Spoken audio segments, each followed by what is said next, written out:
Graça, paz e misericórdia da parte de nosso Senhor Jesus Cristo. Bem-vindo para a segunda parte da nossa escola bíblica dominical, a lição de número 6, cujo tema é a condição dos gentios sem Deus. Se você que não assistiu a primeira parte, eu te convido, acesse a primeira parte para que você possa compreender e acompanhar o raciocínio. Eu findei a primeira parte falando a respeito da circuncisão, onde lemos ali em Gênesis, no capítulo 17, a instituição da circuncisão. Depois lemos Deuteronômio capítulo 30 e versículo 6, depois lemos também em Colossenses capítulo 2 e lemos também em Gálatas no capítulo 2, versículos 11 e 12, a situação de Pedro em Antioquia, esses últimos dois versículos que fizemos menção. Agora podemos continuar falando o que era na verdade essa circuncisão. A circuncisão havia, assim, falamos também que era símbolo, era o primeiro símbolo da divisão entre os povos, os judeus e os gentios. E também, não somente a circuncisão, mas também o próprio templo de Jerusalém era um símbolo externo desta divisão entre judeus e os demais povos, tratados de gentios. Agora, para nós entendermos melhor, nós podemos compreender que havia a questão da aliança. Havia uma aliança externa e outra interna. Explicaremos sobre esse detalhe. A aliança interna tinha a ver com a crença que aquelas pessoas, aquelas famílias, aqueles chefes de família haviam recebido de Abraão. E depois que a nação cresceu, foi para o Egito, e Deus levanta Moisés e os arranca e os tira do Egito. Ali nós vemos que o Senhor coloca então na lei dada a Moisés a questão da circuncisão, mas aquele povo já havia guardado no seu coração esta ordenança que era anterior à lei, como disse no vídeo anterior. Esta é uma aliança abraâmica, faz parte da aliança abraâmica e não da aliança mosaica. Agora, nós podemos então melhor compreender essas duas alianças. Havia uma que estava dentro do coração daquelas pessoas que recebia estas ordenanças, que era transmitida pelos seus antepassados, pelos seus pais. Transmitia a história de Abraão, a causa, o motivo, por que fazer a circuncisão? Porque eles eram um povo escolhido por Deus, um povo que era herdeiro das promessas que Deus fizera a Abraão. Então, eles tinham dentro de si uma fé. E esta fé levava-os, conduzia-os, dirigia-os para esta prática externa da circuncisão. Assim, a marca externa era uma figura daquilo que estava dentro dos corações deles. Mas o tempo passa e o que acontece? Aquele povo passou a desmerecer, a desvalorizar o sentimento e passou a supervalorizar a marca externa, como que a marca externa fosse tudo em suas vidas. Então vem o Evangelho, vem Jesus Cristo, e o Senhor Jesus, ele traz então uma nova aliança. ele traz então a mensagem do Evangelho, da salvação, que não estava presa, limitada, enclausurada pelas leis e mandamentos e preceitos que regia e conduzia o judaísmo, mas agora era uma aliança que ela produzia vida, uma vida abundante no interior daqueles que abraçavam e recebiam pela fé o Senhor Jesus Cristo. Agora, nós vemos então o Evangelho sendo pregado. O Evangelho ele cresceu entre os judeus, veio o Pentecoste, e depois do Pentecoste, eles continuaram pregando somente para os judeus. Veio a perseguição em Jerusalém, eles saem de Jerusalém e então começam a pregar o Evangelho para os samaritanos, que eram os parentes próximos dos judeus. E os samaritanos abraçam o Evangelho, aceitam o Evangelho. E ali o Senhor diz que muitas maravilhas eram feitas através de Filipe. Filipe, então, aquele que era um dos diáconos, que tornou-se agora um evangelista, pregando, mas ainda não recebia o Espírito Santo. Os apóstolos de Jerusalém tomaram conhecimento, desceram para Samaria. E quando chegam em Samaria, impõem as mãos sobre os novos convertidos e eles então são batizados com o Espírito Santo, começam a falar em outras línguas e começam a profetizarem. Agora, já não era apenas os judeus, mas também os samaritanos. Agora o Espírito Santo pega Filipe e leva para o caminho de Gaza, que está deserto. E lá estava um etíope, da rainha Candace da Etiópia, que tinha vindo, um eunuco, que tinha vindo para adoração em Jerusalém. E agora, nesse momento de adoração, que ele vai ali, o Filipe se aproxima e então começa e percebe que aquele eunuco lia o profeta Isaías lá no capítulo 43. Ele começa a mostrar para o profeta, para aquele homem: entendes tu o que lês? Ele diz: como? Se não há quem me explique. E agora eles chama Filipe para cima daquela carruagem, e ele então anuncia Jesus, ele aceita o Evangelho e vai para a Etiópia feliz, alegre.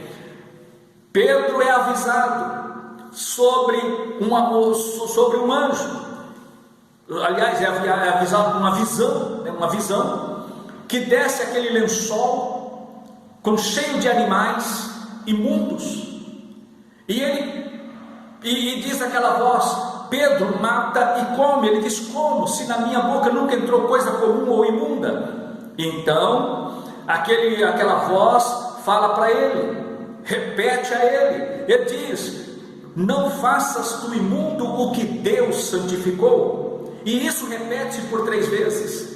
E então chega a ele naquela casa onde ele estava, aqueles varões que havia vindo da casa de Cornélio, onde o anjo já havia lhe aparecido por 3 dias, ele estava de jejum. O anjo manda ir atrás de Pedro. E agora Pedro e o Espírito Santo fala com ele: segue esses homens, vá com eles, não precisa temer.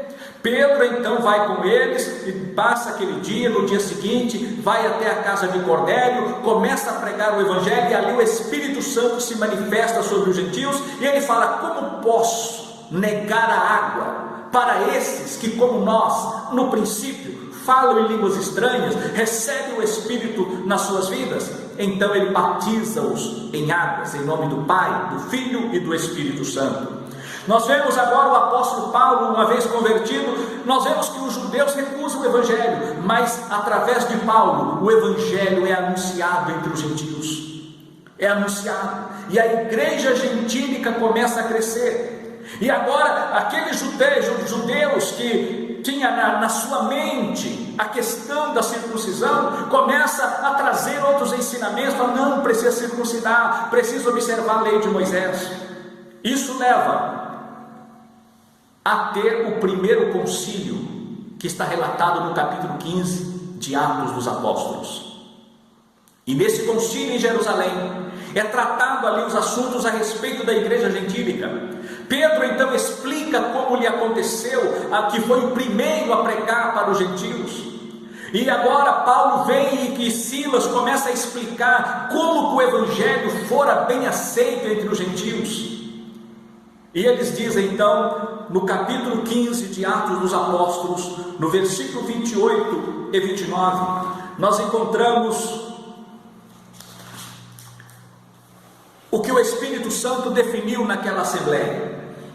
Versículo 28 diz: na verdade pareceu bem ao Espírito Santo e a nós não vos impor mais encargo algum, senão estas coisas necessárias, que vos abstenhais das coisas sacrificadas aos ídolos, do sangue e da carne sufocada e da fornicação, das quais coisas bem fazeis, se vos guardardes, bem vos vá. Aqui foi com esta carta que eles escreveram, essa aqui é o final da carta. Eles começam no versículo 22, eles relatam essa carta entregue na mão dos apóstolos, e então Paulo, ele passa a viajar, empreende uma nova viagem e passa a visitar as igrejas que por ele fora fundada, e levando esta mensagem: olha, vocês não precisam observar a lei de Moisés, basta crer no evangelho, porque agora a aliança interna, ela que está valendo na sua vida. Você aceitou Jesus, você crê no Senhor Jesus, você crê na ressurreição, você passou pelo batismo nas águas, você tornou-se participante da nova aliança, aleluia, e agora não precisa mais das marcas externas. E com base nisso, o evangelho da esperança foi anunciado através de Paulo aos gentios. Aqui o comentarista da nossa lição, ele traz um ponto dizendo assim: sem Cristo, que os gentios estavam sem Cristo, estranho ao concerto e às promessas. Por quê? Porque eles não tinham a visão de Deus. Porque nós sabemos que toda a humanidade, como aprendemos no primeiro trimestre de 2020, numa das nossas lições, que trouxe ali uma questão sobre a antropologia bíblica. Noé possuía os 3 filhos, Sem, Cã e Jafé. Agora, o que acontece? Nós vimos ali que os jafeitas fizeram deuses para si, que fundaram as culturas europeias, a cultura grega, elas vieram dos jafeitas. Eles fizeram Deus. Aí teve aquelas grandes escritos antigos sobre a formação, a criação dos deuses, e criaram toda aquela mitologia grega, mitologia babilônica, mitologia romana, e assim essa mitologia que apenas foi mudando de nomes, de uma terra para outra, de um povo para outro, de uma cultura para outra. Então os jafeitas criaram deuses para si, e os camitas, eles se fizeram deuses, e aos semitas, Deus se revelou, começando ali através de Abraão, e hoje nós temos o povo que saiu, que era também semita. Existem outros povos que são semitas também, mas o que Deus escolheu foi o povo judeu. E se alguém pode dizer: e hoje, pastor, existe ainda esses reflexos? Claro que existe no nosso meio. Nós temos hoje no meio os jafeitas, que criam deuses para si. Nós podemos dizer, não é momento e nem cabe em falar sobre políticos, porém existe uma estirpe política, uma ideologia política, que eles criam os seus heróis, os seus homens, que são os verdadeiros ídolos, que as pessoas matam, brigam, fazem horrores para defender o nome de um desses ídolos. Esses ídolos estão espalhados. Nós podemos olhar lá para o Oriente, a Europa Oriental. Nós vemos lá a questão de Lenin, de Stalin. Nós vemos ali na Ásia a questão, a dinastia dos Kim Jong-un, entendeu? Está aí. Eram homens que as pessoas, se alguém atrever a falar algo desses homens, podem ser presos e até mortos. Na China, ninguém pode falar de Mao Tse Tung. Nós vemos ainda aqui na América, Che Guevara, Lula. São essas pessoas, eles se fazem deuses. Ou melhor, eles criaram deuses para si. É uma ideologia que criaram deuses para si. Mas nós encontramos também a expressão desse espírito camita nos dias atuais. Os camitas se fizeram deuses.